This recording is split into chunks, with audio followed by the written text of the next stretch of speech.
За та бүхэндээ нэг мэдээллийн чанартай нэг бичлэг оруулъя. Тэгээ энэ мань юу гэхээр хэрв та Солонгост сурж байх хугацаанд ажил хийгээд иммиграшн баригдаад торгол төлөө гарцсан тохиолдолд танд одоо ямар нөхцөл үүсдэг вэ гэхлээр та торгол төлөө бүх юм дууслаа гэж ойлгодог. Гэвч тэр маань маш том өрөөсөл асуудал байдаг.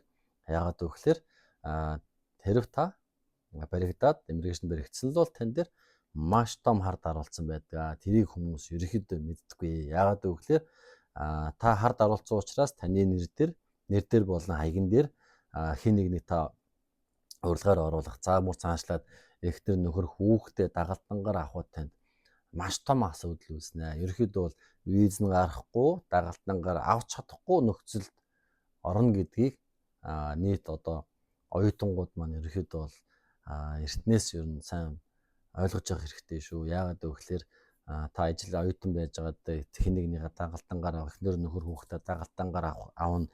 За эсвэл тэрийг эцэг их ах トゥ хамаатан сатангаа урилгаар оруулж ирнэ гэж бодож байгаа бол хэцүү шүү. Яагаад вэ гэхээр тань дээр маш том хард арцсан байдаг юм аа. Тэгэхээр зөвхөн нэрэн дээр чинь биш, бүр хаягн дээр чинь хард арцсан байдгийг хүмүүс ерөөхдөө мэддэггүй байгаа шүү. Тэгээд хэрв та ажил хийдэг л бол цагийн ажлын зөвшөөрөл аваад тухайн газартаа ажил хийж байгаарай гэж зөвлөё. Тэгээд амжилт хүсье та бүхэнд баярлалаа.